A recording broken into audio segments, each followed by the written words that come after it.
अभिवादन स्वीकार कीजिए ब्रजेश मिश्रा का। और आप देखना शुरू कर चुके हैं द डिबेट। बहनों भाइयों, उत्तर प्रदेश की असेंबली जब भी चलती है बवाल चलती है, बहुत हंगामा होता है और दो बड़े हाई प्रोफाइल पॉलिटिकल लीडर्स जब आमने सामने टकराते हैं तो क्या होता है। उत्तर प्रदेश की असेंबली इन दिनों जब भी चलती है आकर्षण का प्रतीक बन गई है। आज भी योगी आदित्यनाथ और अखिलेश यादव आमने सामने आ गए और जब ये दो ताकतवर नेता आमने सामने आते हैं तो इनके बीच की जो बहस और संवाद होते हैं बड़े दिलचस्प होते हैं। विपक्ष सरकार को हर मोर्चे पर घेरने की भरसक कोशिश करता है और सत्ता पक्ष उन पर आक्रमण। तो क्या उत्तर प्रदेश की असेंबली में इस अनुपूरक बजट के बहाने एक बड़ा शक्ति प्रदर्शन हो रहा है? जवाब है हाँ। क्या है ये? आज की चर्चा इसी विषय पर। बहनों भाइयों, इन दिनों असेंबली की प्रोसीडिंग्स देखना बड़ा इंटरेस्टिंग हो गया है और मैं आप सबको सजेस्ट करूंगा कि जो भी उत्तर प्रदेश की राजनीति या उत्तर प्रदेश से ताल्लुक़ रखते हैं, जब भी यूपी की असेंबली चले उसकी प्रोसीडिंग्स को लाइव ज़रूर देखा करिए। चैनल पे लाइव देखिए, यूट्यूब पर देखिए। हमारे यहाँ यूट्यूब पर भारत समाचार के उसका पूरा संपूर्ण लाइव प्रसारण होता है जितने वक्त प्रोसीडिंग चल रही होती है।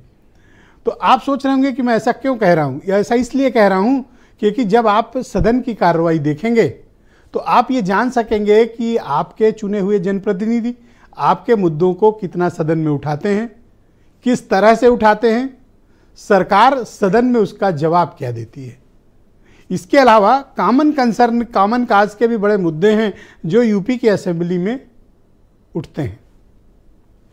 और सबसे इंटरेस्टिंग होता है जब योगी आदित्यनाथ और अखिलेश यादव आमने सामने आते हैं। बड़ा दिलचस्प नज़ारा होता है। उस वक्त जो संवाद चल रहे होते हैं इन दो दिग्गज नेताओं के, दोनों उत्तर प्रदेश के ताकतवर नेता हैं, एक सत्ता पक्ष, दूसरा प्रतिपक्ष। और आमने सामने के जो डायलॉग्स होते हैं ना, उनको आप सुनेंगे आपको लगेगा कि लोकतंत्र की जीवंतता क्या होती है। मज़ा आएगा। मैं यूं ही रिकमेंड नहीं कर रहा हूं, ये अपने अनुभव के आधार पर आपको रिकमेंड कर रहा हूं। आज सदन में सरकार को घेरने की भरसक कोशिश हेल्थ इश्यूज़ पर, इलेक्ट्रिसिटी इश्यूज़ पर, लॉ एंड ऑर्डर इश्यूज़ पर, धान खरीद पर कई दिलचस्प मुद्दे उठे जिस पे सरकार ने विपक्ष को जवाब दिया। और अनुपूरक बजट भी करीब 28,000 करोड़ का प्रस्तुत किया गया। अनुपूरक बजट एक सप्लीमेंट्री बजट होता है कि सरकार के मुख्य बजट से अतिरिक्त अगर कोई डिमांड जनरेट होती है तो उसे सप्लीमेंट्री बजट के माध्यम से रखा जाता है और ये वित्त विधेयक की तरह ट्रीट किया जाता है, फिनांस बिल की तरह ट्रीट किया जाता है। आज सदन में एक और महत्वपूर्ण इस बार के यूपी की असेंबली में एक बात आई और इस पर ओपन फोरम में चर्चा होनी चाहिए। हालांकि ये नियमावली भीतर के लिए है, लेकिन भीतर की हर चीज़ बाहर वालों के लिए है, मतलब पब्लिक है। क्या है? ये एक नई नियमावली प्रस्तुत की गई है यूपी की असेंबली में। इसमें सदस्यों के आचरण, उनके व्यवहार, डूज एंड डोंट डिसाइड किए गए हैं। जैसे जोर जोर से हंस नहीं सकते, बहुत जोर चिल्ला नहीं सकते, तख्ती नहीं दिखा सकते, पोस्टर नहीं लहरा सकते, कोई ऐसी आपत्तिजनक चीज़ लेकर सदन में नहीं आ सकते, मोबाइल नहीं रख सकते, सदन की लॉबी में कोई धूम्रपान, खैर वैसे भी वो गलत काम है, पोस्टर लेकर नहीं आ सकते हैं, किसी भी प्रकार की कोई बैनर, तख्ती, इनके लाने पर भी प्रतिबंध लग गया है। उसके पीछे कारण ये है कि जब पहले दिन दूसरे दिन सदन चलता है तो इस तरह का बवाल एक परंपरा के तौर पर है कि अपोजिशन सरकार को घेरने के लिए ऐसा करता है। और ऐसा सिर्फ समाजवादी पार्टी करती है, प्रतिपक्ष में रहते नहीं। बीजेपी भी करती थी जब वो अपोजिशन में थी, कांग्रेस भी करती थी, सब कोई ऐसा ही करता है कि पहले दिन जबरदस्त प्रतिरोध दर्ज कराया जाता है।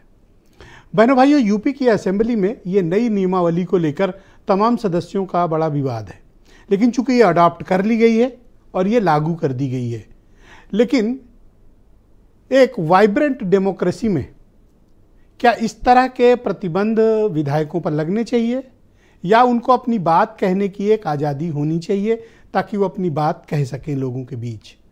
ठीक है, सदन की कुछ मर्यादाएं होती हैं, हमें उनका पालन ज़रूर करना चाहिए।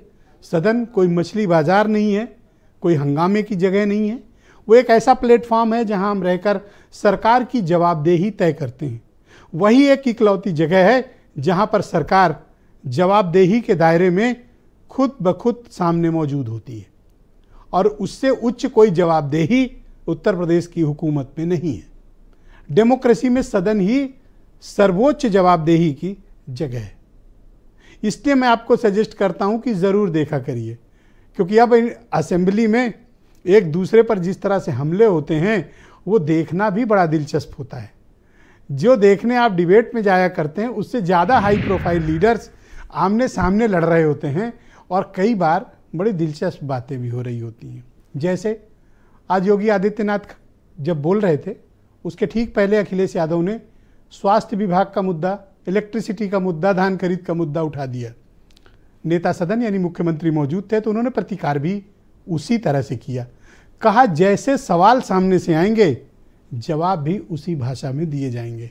तो है ना कितनी इंटरेस्टिंग बात। तो इन डिबेट्स के जरिए हम ये समझेंगे कि क्या विधायकगण अपने जनता का जिनसे वो चुनकर आए हैं उनके प्रति जवाबदेही सुनिश्चित हो रही है सदन के भीतर या नहीं, और सरकार अपनी जवाबदेही से भाग तो नहीं रही है।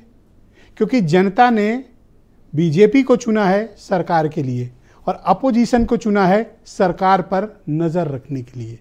क्या ये दोनों अपने दायित्वों का सम्यक निर्वहन कर रहे हैं अथवा नहीं कर रहे हैं, ये देखने का दायित्व जनता ने किसे दिया है? हमें दिया है, अनऑफिशियली दिया है। हमें चुना नहीं है लेकिन हमें ये दायित्व दिया है कि तुम इन दोनों पर नज़र रखना। तो हम इन दोनों पर नज़र रखते हैं कि आपकी बात ये किस तरह से उठाते हैं और ये सदन में किस तरह का आचरण करते हैं। कुछ बयान सुने, फिर आज की डिबेट को हम आगे बढ़ाएंगे।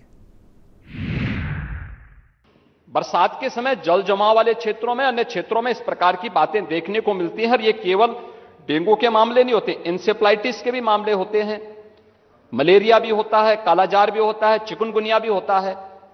तो आपकी जानकारी के लिए, हो सकता है कि काफी दिन हो गए मंत्री पद से हटे हुए तो आप भूल गए होंगे, तो आपके संज्ञान में लाने के लिए हमने दिया था। इधर रहते तो हो सकता है कि कुछ लॉलीपॉप मिल भी जाता, लेकिन वहां रहकर के अब वो कभी नहीं मिलना। मैं केवल 2 घटनाएं बताना चाहता हूं राजधानी लखनऊ की और इनकी सरकार की नाकामी, इनके हॉस्पिटल्स की व्यवस्था, डॉक्टर्स का इंतजाम। पूर्व सांसद भारतीय जनता पार्टी के वो अपने बेटे को लेकर के आते हैं, उनके बेटे को यह जानकारी मिलती है कि इसका इलाज अगर जल्दी नहीं हुआ तो जान नहीं बचेगी। वो एक अस्पताल से दूसरे अस्पताल भागे और इलाज के लिए वो एडमिट नहीं करा पाए और उनके बच्चे की जान चली गई। इसका जवाब क्या है डबल इंजन की सरकार के पास?